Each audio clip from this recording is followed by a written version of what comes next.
Well, hi, everybody. This is Phil Town. And this is Danielle Town.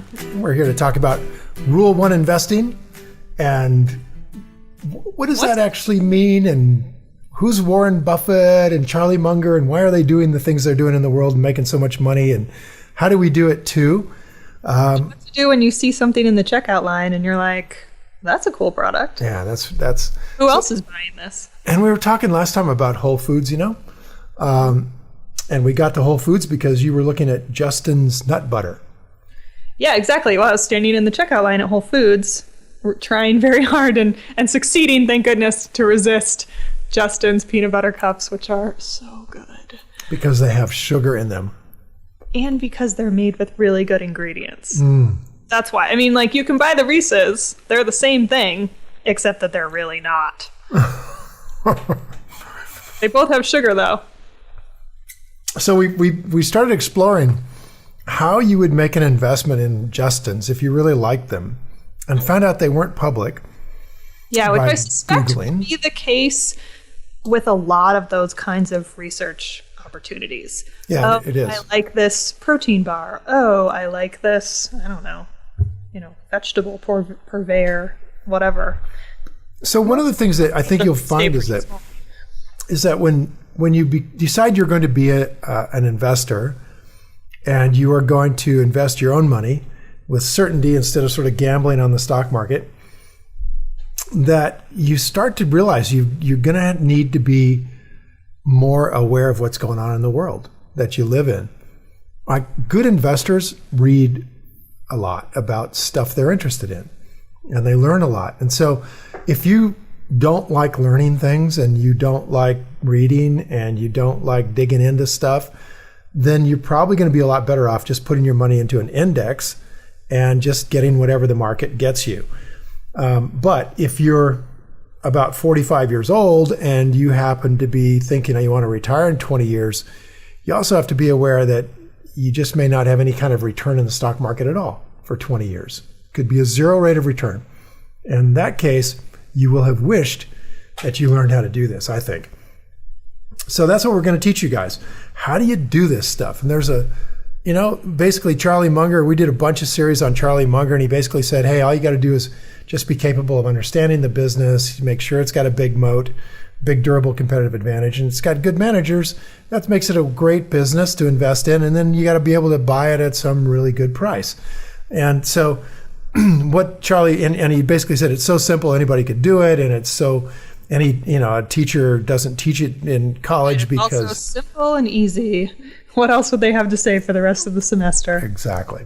Well, I think we've just proven that particular claim. Yeah. But everything else he said we seem to agree with. Exactly. So we're going to be digging in on this podcast all into that. I think you just said something really interesting, which is that if you're not all that interested in researching and digging into things and reading and knowing what's going on in the world, this might not be for you. I think most people are interested in that stuff. They just are interested in, this is a trite way to say it, but they're interested in what they're interested in. Like, I don't really want to learn about guns or motorcycles. That's your thing. I am interested in You make food. me sound like a gangbanger. Oh, God.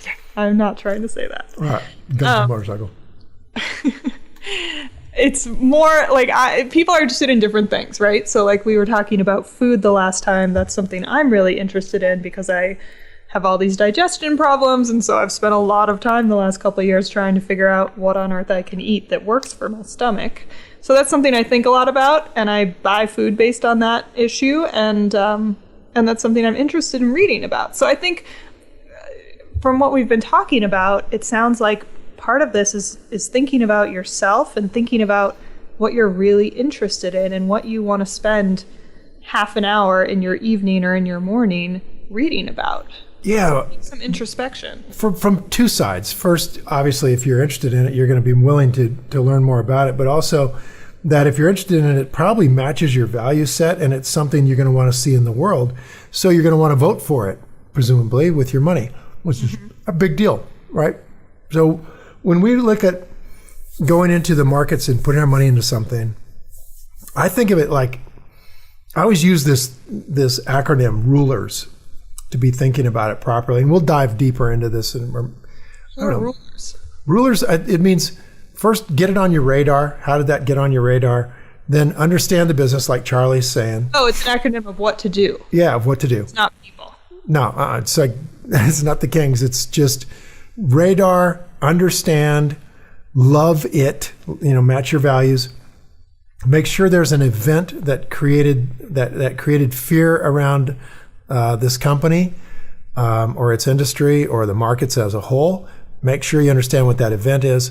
And then once you own the business, employ some really great skill sets that we can teach you guys over time on this podcast to reduce your basis and get your money off the table so you don't have any market risk. You want to remove the risk that the market drops and stays down out of this investment so you make money no matter what. And I just got busted for eating raspberries. Stop eating on the podcast, Dad. I just got busted for eating raspberries here. Nobody wants to hear you chew. Okay, fair enough. Oh my gosh. Danielle is in Boulder, Colorado, and I'm in a little town south of Atlanta, and we are communicating via Skype, and it's so awesome. I get to look and just see you, and you're in Boulder. It's so amazing. I love it. Technology, man. Yeah, it's pretty cool. And we can do this. So she caught me eating raspberries here because it's lunchtime, and we're just having fun cranking this out while the day is kind of going along here. So let's come back to Justin's for a second and see, all right, let's tie our values in here and let's figure out how to make an investment in something like Justin's, which is a value investment for us because we like the fact that it's organic and it's doing all this good stuff.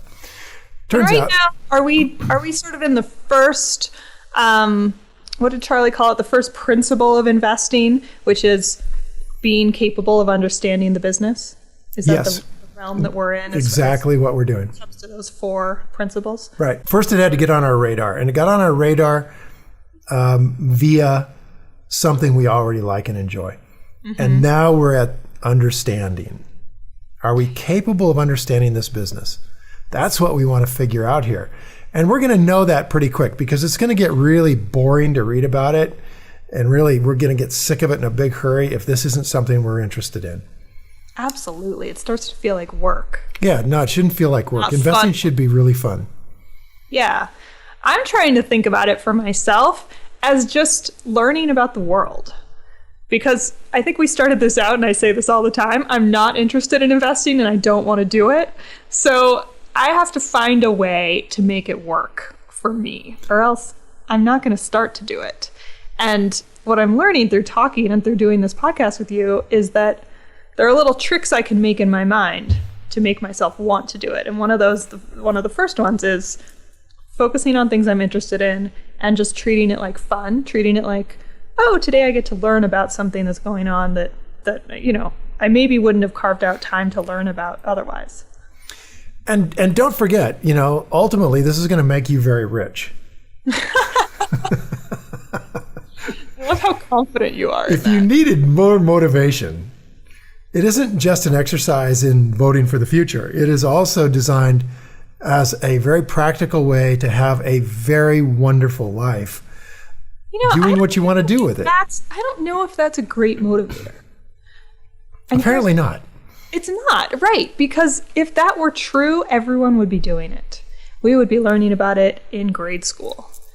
And we would be practicing in high school and then making a little bit of money and starting to do it. And it's just not, it's too abstract. It's too in the future and it's too uncertain. People lose money in the stock market constantly. And I understand that you're very confident about it, but I have not gained that confidence yet. And I think it's going to take a lot of practice before I'm there. It's going to take, what did we call it? Fantasy trading or paper trading, where you, write down that you purchased a company without actually having done it. Yeah. And seeing that goes in the correct direction, seeing that it is possible to make a good call. It's going to take some practice for me to get there. Well, I think you've made a couple of really interesting comments here. One is that, investing isn't interesting. It's not, it's risky. It's and the proof of that is that we don't teach it, because obviously if it made people wealthy, we would teach it in grade school. We would teach it in high school. I was saying that more in the sense that it's not that interesting, and the payoff isn't certain enough that it's become worthwhile. But what if the payoff was certain? In other words, certain enough that makes it worthwhile to at least invest in an index, right? To put your money away. Because I don't think you could point to anybody. I think anybody who put money away in the stock market starting in their 20s and just continued a disciplined investment strategy of taking a small portion of what they earn and put it into the stock market, religiously do it, and wake up when you're 65 and take a look at what you've got, you'd be a multimillionaire for sure. Guaranteed. For sure. Yeah, Guaranteed. for sure. Guaranteed. Like in any time frame in the stock market, it doesn't matter. You could start in 1929 and you'd still be a multimillionaire by the time you retired in the 1960s. So no question in my mind that there's something else going on that prevents us from teaching this in high school, because it is absolutely as guaranteed a way to have a successful retirement as is possible in the world without knowing anything about stock investing. All you'd have to do is know that compounding a little bit of money in the stock market over a long period of time of 40 years is going to produce a very, very big pile of money at the other end. There's some other, I think. Last episode, you said that the market goes sideways for many, many years at a time, and you would come out with the exact same amount of money. If you did it over a 20-year period of time, you can't be assured of having a great return in your portfolio. But over any 40-year period of time, yeah, you're assured. From everything we've seen in the last history of our country, you're assured of that.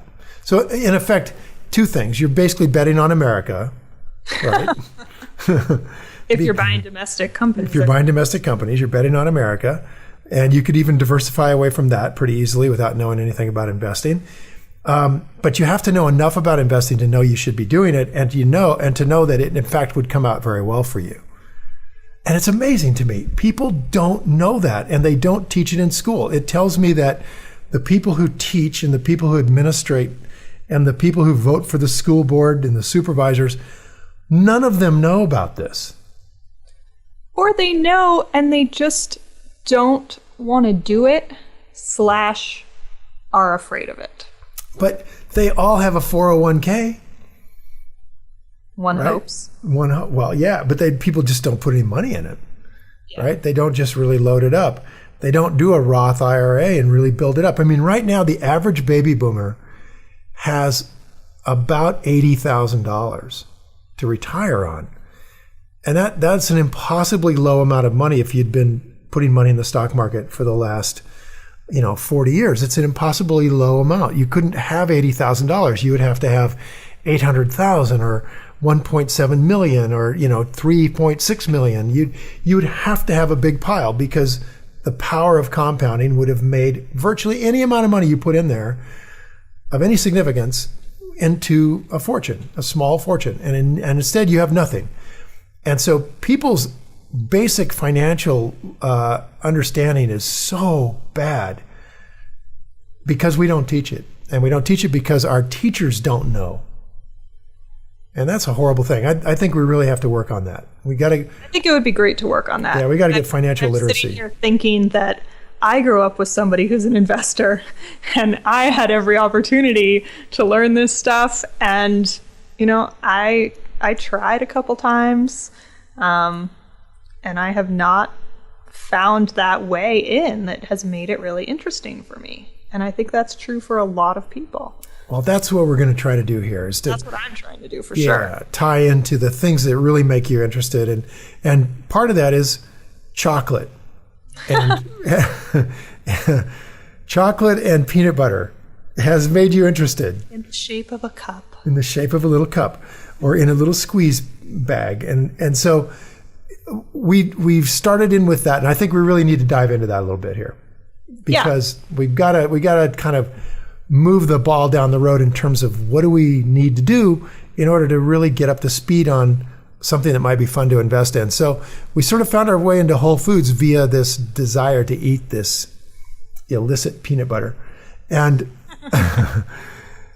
and now we've got to figure out, gee, Whole Foods, that's a grocery store full of stuff. Do I have to learn each and every product in this store one at a time, or can I just learn about stores in general? And let's just start with stores in general. What do you like about Whole Foods? What is it about that company that you appreciate? Why do you go shop there? I trust the products that they have in the store. I trust that they're going to be well sourced. They have ingredients that are going to be healthy for me. They are usually ethical in some general way. Their meat and fish products, I think, don't have any antibiotics in any of them. I think even the non-organic stuff doesn't have antibiotics, which is something that's very important to me. They are clear on their labels about where things come from. And generally people who work there seem to be pretty happy. So I feel like it's a good place to put my money. Cool. I really like that, especially I like everything you said in terms of trying to understand the business. Their salad bar is really good. Their salad bar is killer. I also love it that you said that the employees are pretty happy you were working there, because I love investing in a company where there are passionate employees. I just think that's just such a great sign for the future of the company. And at Whole Foods, one of the things that's so amazing about it, when you go to the Whole Foods, let's say at Hillcrest in San Diego, over where your sister lives, those guys are tattooed, making a public statement about their sexual preferences. They got ear studs. You are so funny. You had such a reaction to like those people at Whole Foods. They're completely normal, just because they have tattoos and they work at Whole Foods. I don't see the big deal. Well, okay, but I'm not making a big deal out of it. I'm just saying that's the crew they've got on board there. And there's a type that works at Whole Foods in Hillcrest. And it's a different type that works at Whole Foods in Georgia, right? But they're in both places, there are people that are really passionate about what they're doing around food. I mean, that's why they're there. It's just interesting that you saw some sort of like contradiction between being tatted up and wanting to eat good food and working at Whole Foods. I don't see any contradiction between that. I don't see a contradiction. Oh, okay. I didn't mean it to sound like one. I'm just saying that these are not mainstream corporate employees.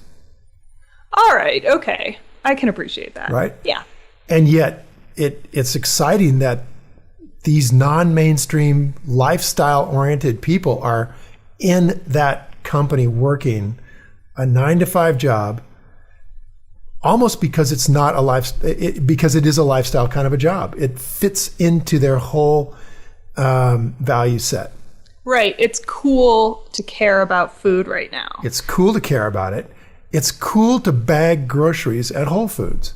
Yeah. Totally cool to do that. Corporate discounting on your groceries. And you get a discount. There you go.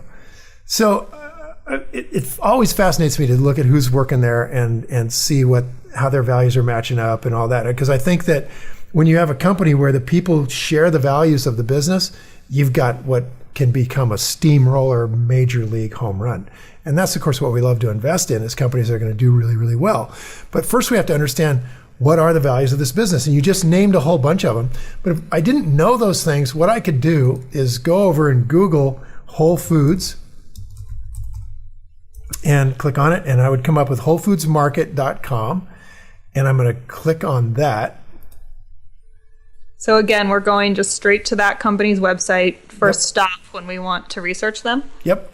Okay. And I'm seeing all kinds of stuff about the things. Get to know the pollinators, beauty that's more than skin deep. My gosh, there's so much stuff here.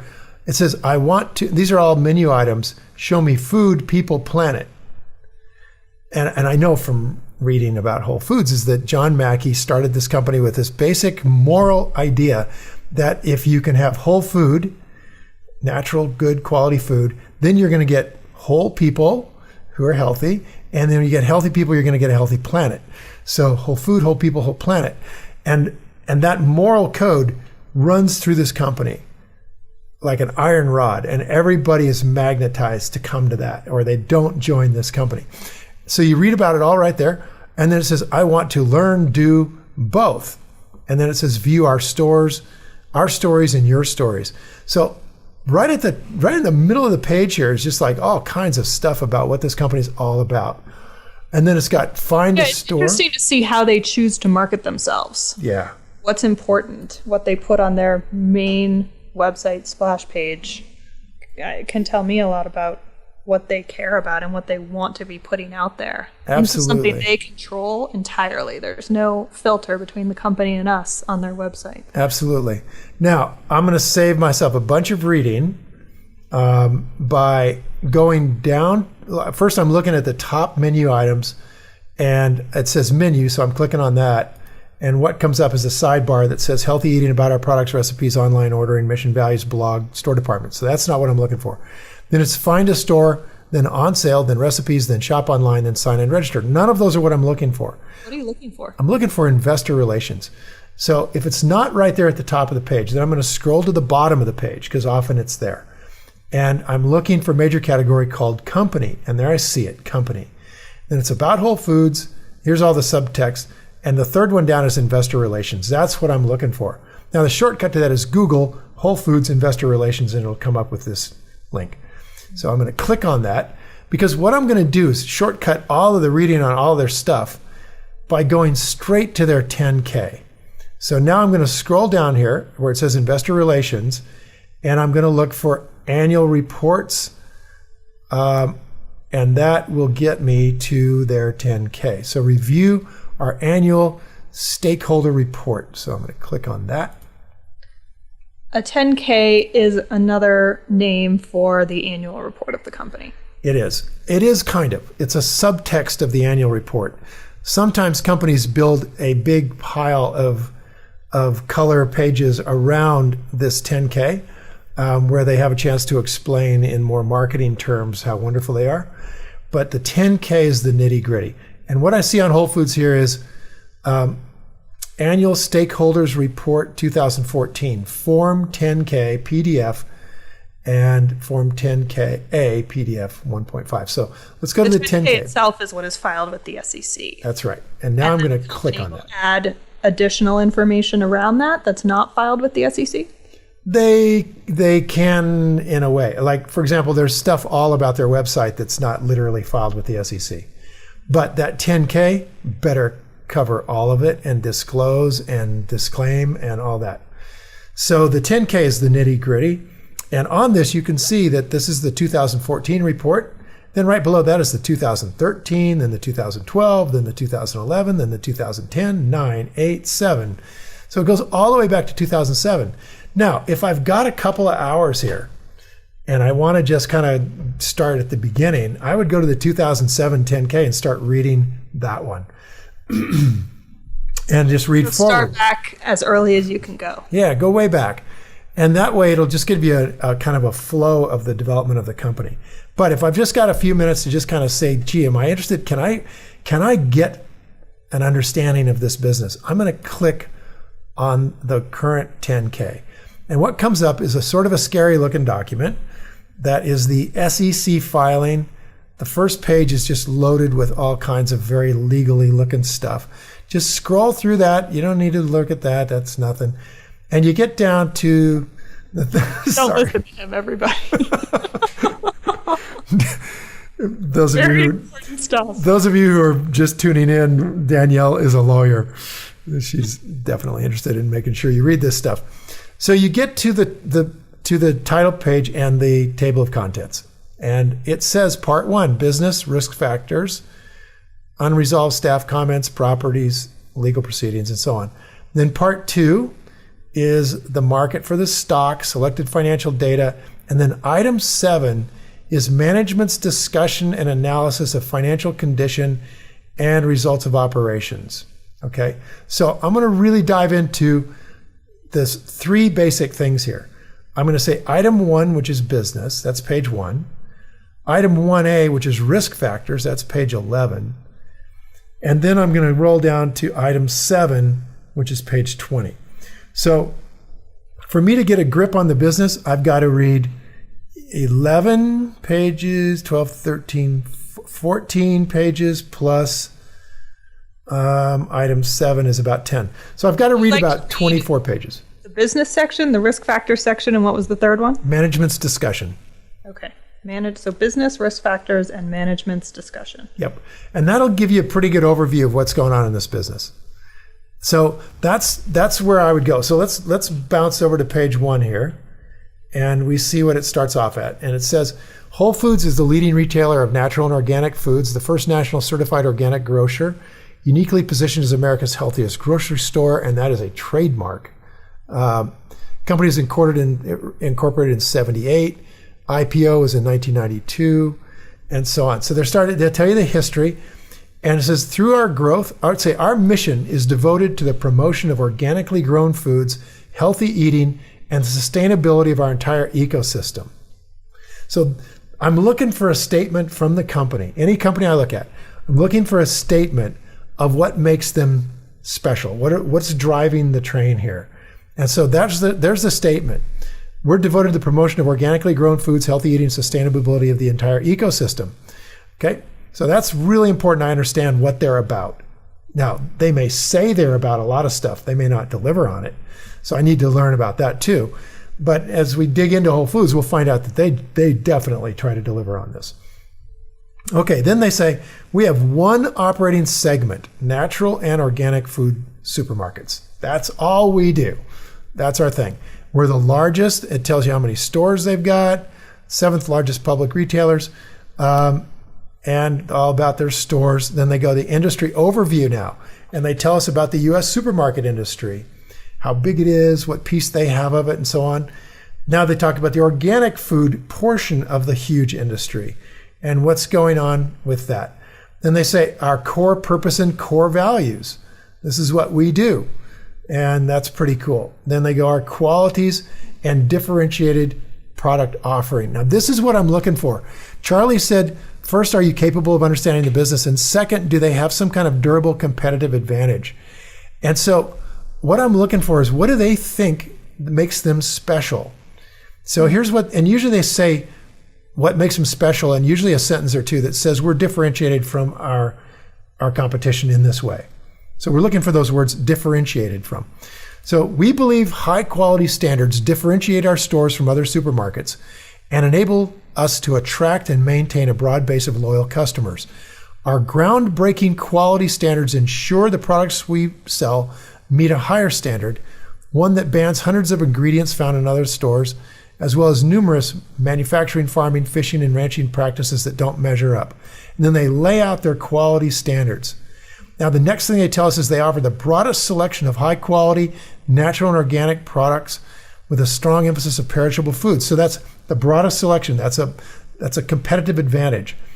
Average stores carry as many as 49,000 SKUs, and they go into all the stuff that they offer. Then we also have exclusive brands, which gives us an advantage in the marketplace. We're committed to local producers, which gives us an advantage in the marketplace. We are committed to animal welfare, as promoting animal welfare on farms and ranches and innovative animal production. So they go on and on about what their standards are for making their company special. Then they tell us their growth strategy, how they're planning on growing this company. And they say that over the last 15 years, our store sales average 8% growth rate just on each store. And then we're continuing to add more stores. And so the combination of those two will help us grow our business so you can understand where your money will be made down the road. So all of this stuff is disclosed, and they get all the way down to the team members. We created 8,800 new jobs in fiscal 2014. We got 87,000 team members. And our team members have helped Whole Foods become one of Fortune magazine's 100 best companies to work for in America. We're only one of 13 companies to make the 100 best list every year since its inception. Well, as an investor, that would matter to me because ultimately, my investment is being handled by people. And if they love their company, man, that's a hot thing to do. So they tell us all about their team members, how they treat people. Now they get into competition. Our competition includes all kinds of things, especially supermarkets, natural food stores, warehouse memberships, online retailers, and so on. So we're going to have to learn about a lot of these different companies, and we'll talk about later about where you'd find out who they are. So those things all are what are written up in the 10K. So you can see, I mean, we could talk about the 10K here for a long time. You can see that the 10K is loaded with important stuff about this company. And that's what you have to go learn about. Here. And there's a lot that's, there's some trade vocabulary here that I think requires a little bit of maybe Googling and investigation to make sure that you really understand what you're reading. Yep. And now somewhere right in here, you start to turn the lights off or you get more interested. It's going to go one of those two ways. If you're just starting to go, oh man, this is just dreary, horrible, nasty stuff, I don't want to learn about it, then that's an indication of one of two things. Either one, you better go back to indexing. Your 401k should be invested in indexes and forget about investing on your own. Forget about making high rates of return with low risk and stick to a 7% average and hope to God that it doesn't go down in the next 20 years. So like get interested or else. Is that what you're saying? Just from my point of view. You know? Can I offer an alternate perspective? Sure, go ahead. That 10Ks are kind of boring to read? Well, okay. They are written by lawyers. So they're bound to be very carefully worded. It's not a novel.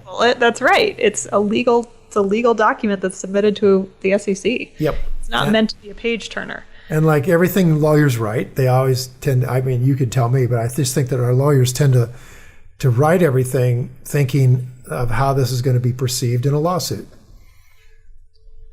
Absolutely. Yeah. So, okay, it's not going to be the most exciting reading in the world. So don't feel like you really shouldn't be an investor if you start to get a little bit bored through it. I read these things to Melissa at night, and she goes to sleep inside of 30 seconds when I start into a 10K. And usually I'm out in about half an hour. So, okay, they are not dynamic reading. Cure I hadn't thought of. Yeah, it's not Les Miserables, okay? It's not a novel.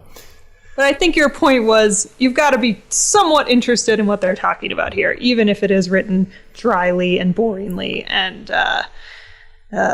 with lots of graphs. And I think I'll go back to Charlie's words on this. After reading this bit here, after reading for a few pages, if you feel you're not capable of understanding this, it's time to move away from this business. That's a great word. I mean, of course, that's the word he used. That's right. That's very, very accurate terminology from Charlie. And it's important that you decide, I am capable of understanding this. If I dig in, if I'm willing to, put myself through the process of learning and reading, then I will be able to understand this business. And truly, if you read the financial documents of a company, you almost can't help. If you read 5 years of the 10Ks, you almost can't help but be an expert in that industry. It's going to make you an expert if you can just get through it. So you sort of, grit your teeth a little bit and just take a little bit at a time. If you only can handle 15 minutes, then fine, it's 15 minutes. And if you can handle an hour, you go and do an hour. And something with legal documents like this that I find useful in my practice is that when you're reading a new document, it all just seems so confusing. It seems like Greek, it's just words that you're not used to and a format that you're not used to. You read a few of them and it starts to become more familiar pretty quickly. And then you maybe read 5 or 6 and maybe the 7th, you start to just, you become so used to it that you can skip through the stuff you need to skip through and you can get to the important stuff much more quickly. And by the time you read your 20th or your 30th, it's old hat. You're going to be very comfortable with it. Well, that's encouraging because it's only going to take 20 or 30 of these. And I don't know how, these things are probably 90 pages or something, but a lot of it's just financial stuff that we'll talk about later. So maybe it takes, once you know Whole Foods is something you definitely are interested in, then maybe it takes an hour to read through the first one and maybe half an hour for the second or an hour for the second and the third and the fourth. So you're going to dedicate maybe, 5 to 10 hours to your financial future here to decide if you really are willing to do the work. 5 to 10 hours will tell you. Because once you've done those 5 of them, it should start to become pretty routine. You're going to see the same things over and over again. You'll have fought your way through the way the terminology is, and you're going to see, oh yeah, this is familiar to me. So I really like what you said there. That's cool. Yeah, and I'm just thinking to myself how I'm going to do this. And I think probably the best plan, I've read a number of 10Ks, but I've never read a grocery store 10K. So this is unfamiliar to me. So I'm thinking, okay, if I need to learn about this industry well enough that I can really understand the words that they're using and compare different companies in this industry so that I can see the differences. It's very hard to tell what's unusual about a legal document or a 10K without having read a number of them so that you can say, oh, I read 7 of them and they all say X and this one says Y. So that's a difference. So I should notice that. Yep. So what I'm thinking is maybe I would read through Whole Foods, then go read, I don't know, how many companies would you recommend? Just 5, 6, 10 companies that are in this industry? Oh man, four more would do it. And then I would come back to this Whole Foods one where I started and read it again and see if I notice anything else. I think that might be my plan. Yep. Well, I think we got to kind of talk about where you would find some of these other companies. Oh, great. Yeah. Wait, because I do not know the answer to that. Right. So if you were to go over to our website, which you can climb on and use if you want, and we're not here to promote our website, but it's rule1investing.com, and you can go in there and use it for free for a month. What you can do on that website is go to the peers. So we're going to go over here right now, Danielle, over to the website. It's rule1investing.com. And you just sign up for it and get instant access. And I'm going to go in and log in. And what I'm going to do is I'm going to put in the name of a company that I know in this industry, which in this point in our research, the only one I know is Whole Foods. So I'm going to type in Whole. And what comes up is Whole Foods Market and Costco Wholesale. So I'm clicking Whole Foods Market on the little stock at a glance thing, and I'm going to say go. And it's going to go over to Whole Foods' first page on our website, which just gives you a bunch of information about the company. And I'm going to go on the left column to peers, click that. And it's going to give me a list of companies that are similar to Whole Foods. And what I see is I've got about 15 of them in here. Aren't there standardized industry groups in the market? Nobody's actually standardized them really. I mean, the SEC has certain classifications, but they dial it down so tight that when people who compile data put it together, they use different names. And so this is industry peers for grocery stores. So that's pretty close. I mean, this one's pretty easy. And what we see is we've got... this one's much easier because there's companies that we're all familiar with, like Costco. Yeah, exactly. Walmart, etc. So it would be more difficult in an industry that's not consumer facing. Exactly. But even so, when we look at the grocery stores, it's going to give us them by market cap. And the first one we get is Kroger's with $37 billion, which means market cap means, by the way, the number of shares that the company has out there times the price per share. It just means what that thing is selling for if you bought the whole company today. If you could magically do that at today's market price, you'd pay $37.85 billion for it. So it's the largest grocery store out there that's public and is specifically a grocery store, because Walmart's not on here and neither is Costco, because they are a conglomerate. They do a bunch of stuff inside their store. Oh, yeah. So see, that's what makes it a little harder. I'm excited about Costco there. I love Costco. Yeah, I know. So another way to go here is, well, we'll come back to that. I'll show you more on that at another time. We don't have enough time today. But right now we're looking at Kroger, Safeway, the Del Hayes Group, which I don't think is U.S. Then we've got the Brazilian distribution group. Then Casey's General Stores. Those are those little stores at gas stations. Super Value. The Fresh Market is definitely a Whole Foods competitor. That's a good one. Yeah, the Fresh Market's a good one. That's a real interesting one. So we should read that one. Read Safeway. Read Kroger. And here's Ingles Market, Weiss Market, The Pantry, So there's a bunch of them here that are similar. So Fresh Market, interesting that there are other ones. I've never heard of those ones you just mentioned. Let's so skip those. They're regional chains. Yeah, regional chains. But I would definitely read Kroger, Safeway, the Fresh Market, and then and we know that Costco and Walmart are out there. We can go dig up those guys. But that would give us ones that you aren't familiar with. Hey, read on. I mean, if you don't know anything about Casey General Stores, just a couple of minutes in their 10K will tell you that they're small, little, fast. You know, they're not competitive with Whole Foods. They don't do the same business.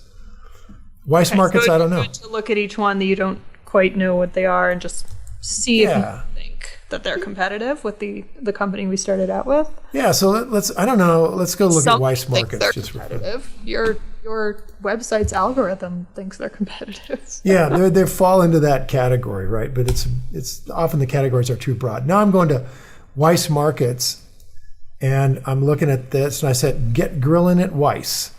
Prices lowered for 90 days on seasonal stuff." And they got all the coupons, effortless shopping, everyday recipes. I'm clicking on their shopping tab, party platters, online shopping, gift cards, club cards. Savings. Oh, here's one called Healthy Living. Let's see what they say there. Looking for nutrition information, browse our archives, healthy bites, easy to make recipes, special diets, healthy cooking. So healthy is an afterthought at Weiss. I mean, that's pretty obvious. They just aren't in the ballpark of what Whole Foods does. And you'll make that decision just from their website. Yeah, it's pretty simple. I mean, we're just looking for broad strokes here. And so if I said, okay, I need to know more about these guys, how would I find it out? And so since these guys are a shopping store, a lot of times they don't put their investor relations anywhere where you can find it. You got to go down to the bottom and you got to look at like company or about Weiss is something here. And what I'm seeing is about Weiss. And it goes corporate information. Okay, so I don't see anything else that says investor relations. So I'm going to click on corporate information. See what I get. Okay, corporate information. Reviewing information on our, they're making it hard here. Okay, so reviewing information of our financial. I'm going to click on financial. There we go. So they buried their financial information. Yeah. Deep down in there. So the way you get it here is you go to About Weiss, and then instead of corporate information, click on financial, which I just didn't see. So there's financial, and now we're at the 10K. So I go, okay, let me have a 10K, and it's going to bring it up as some kind of XML file. Let's see what that does. Oh, that's a train wreck. I can't even read it. Wow. Are they going to give me a viewer that I can look at? They're making this very hard, and that makes me concerned, right? So they're giving me an SEC viewer. Good Lord. When something like this happens, I haven't seen anybody this bad in a long time. Does it affect your opinion of the company overall? Yeah, it tells me they're being run by people who aren't very smart about investor relations. Why are they making it so difficult for me to find information about them? Absolutely, it affects me. Golly, that is really horrible. All right, well, I'm going to go back to my website because we usually list all of the SEC documents right here as well. So I'm going to click on that stock itself, which is got a WMK as the symbol, Weiss Markets. And I am going to go to SEC documents here if I can. So now we're going over to the main page and click on SEC forms. And hopefully we will have put it in a form that we can actually read here if they've allowed us to do that. So we're waiting for our data to be supplied. What I'm going to look at is I'm going to go on to this SEC document and I'm going to just kind of download or just kind of read really quickly, what does this market do? And I'm going to look at the 10K, which is right there. And yeah, we do have it in a PDF form here, so good.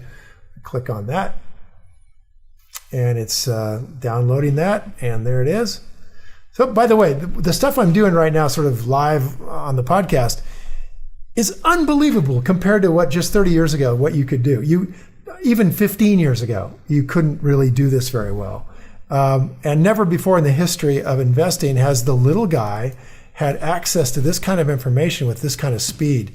And speed is everything. I mean, if it takes you forever to get information, you're just not going to be that focused on it. I mean, maybe you didn't start investing when you were 11 like Warren Buffett, but you're just looking at it now and you want to make it as easy as possible. So this makes it so much easier. But we are all busy and we don't have the time to be searching for documents. I mean, I certainly don't.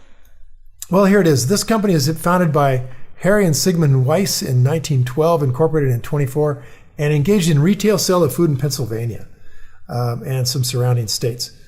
So there's been no material change in the nature of the business in fiscal 2014. It's been public since 65. And here's why it's so hard to understand this company. The Weiss family currently owns approximately 65% of the outstanding shares. Oh, maybe they don't want a lot of trading. They don't care. They don't care. That actually makes me more interested in the company, to know that it's family run by the same family since the very beginning and that they own such a large chunk of it. That makes me think that they have a real stake in its future progress. They really do. They have a huge, huge stake in its future progress. And what I would be looking for is, does this company match my values? And now I want to dig in deep and to see if it has a moat. How are they protecting themselves against other companies in the Pennsylvania region to keep themselves, viable? They've been around for a long, long, long time, but then so were newspapers. So has something happened here that is going to create a problem? And why haven't they expanded out of Pennsylvania? Exactly. Or at least the Northeast. I don't know where they are. Well, they own 163 retail food stores. The customer utilizes a loyalty marketing program called Weiss Club Preferred Shopper, which provides discounts, promotions, and fuel rewards. And my gut is that these guys are a price-driven moat. That's what they're trying to do, is they're trying to compete on the basis of price. And at least that's my first cut at this. I don't see anything else that tells me anything about them. Let's see, the companies, I'm looking for information that would tell me what they do that makes them special. And I just don't see anything. For competitors to Whole Foods, because just having been around during the rise of Whole Foods, I know that part of the reason that they had such a precipitous rise is because there were no competitors to Whole Foods. Right. I mean, there used to be your local natural food stores, which were always tiny and completely local and had nothing to do with any large companies, and that often was even part of their philosophy of existing. And then Whole Foods came along and really revolutionized the grocery world of being a large corporation, being a chain, being in multiple states, and having the same values as these tiny little local natural food stores. Yeah, so you've got to look at these things that Charlie are saying are just so critical. He's saying, are you capable of understanding? We're going, okay, we've read 5 of these companies. We're pretty capable of understanding a grocery store. These guys are competing on price. Let's stipulate. Yeah, let's stipulate. Of understanding the grocery store. So what we're trying to understand about these things, by the way, is how do they compete? How do you stay in business if you are to open a grocery store? And how hard would it be to open a grocery store and compete against this company that we're looking at? Those are the key things. How do they compete, and how hard it would be to compete with Whole Foods? So we're looking at Weiss Markets. They don't compete with Whole Foods. They are, from everything I can read right now, these guys are about location of the business. They've been around a long, long time, so they have a lot of loyalty. And my gut is that they just compete on price. So they go out there to get the cheapest stuff they can and put it in the store. And they're yeah. And so we're going to look at each one of these. We go to Kroger's, we go to Safeway, and then we start looking at companies that do compete with Whole Foods, right? Like, what else competes with Whole Foods? And we gradually find that we are able to find a small group of companies that we now know something about because we've read that 10K. And so, okay, so let's check off Charlie's first box. Are we capable of understanding this business? And we're going to stipulate we are. Okay? We're gonna say yeah. I like that, stipulate. I'm going to use that a lot. We're going to stipulate we are capable of understanding grocery stores. Okay, now that we're capable of that, we want to know, how do these guys compete, and how does Whole Foods in particular compete against everybody else in a way that makes them untouchable? You're not going to knock them out of the box, no matter what you do. Like if Whole Foods is worth about $18 billion right now in the market, if you had $18 billion, like Warren Buffett, do you think that you could go in and knock these guys out and take their market by investing that $18 billion? You'd have to think, well, what could I do to create a company that would take these guys out? Yeah, what could I do better than Whole Foods already does it? Yeah. So you think, okay, well, how do they compete? So that's the first thing you have to know is, how does Whole Foods compete in the market? And we learned that there are just a handful of ways that companies can compete, just a really small number. And we're going to have to talk about those next time. These are the competitive advantages that we discussed? Yeah, just a small number of things. So let's dive in next time into Whole Foods and the grocery store business and find out what are the few competitive advantages that they might have, and then see if we had $18 billion, could we knock them out of the box? Yeah. Yeah, and then we can move on to the other ones as well. Once we've first decided that we're capable of understanding it, then we're talking about the competitive advantage. Then we can go on to their management. Absolutely. And finally, the price. That's going to take a little while, I think. We might be on this a minute. Yeah, this is good, though, because it's such a prolific company. Most people have been in a Whole Foods at some point who are listening to this, and we can all appreciate what it does pretty easily. Yep. All right. Well, until then, I guess it's time to go play. See ya. Bye. Thanks for listening to InvestED, the Rule 1 podcast. If you like us, please subscribe and leave a review for us on iTunes. You can get our notes and links for this podcast and post comments about this show and get more information about how to invest on your own by going to rule1podcast.com. Everything we've discussed in this podcast is either Danielle's opinion or my opinion and is not to be taken as investment advice, because I am not your investment advisor, nor have I considered your personal situation as your fiduciary. This podcast is for your entertainment and education only, and I hope you've enjoyed it. So until next week, it's time to go play. See ya.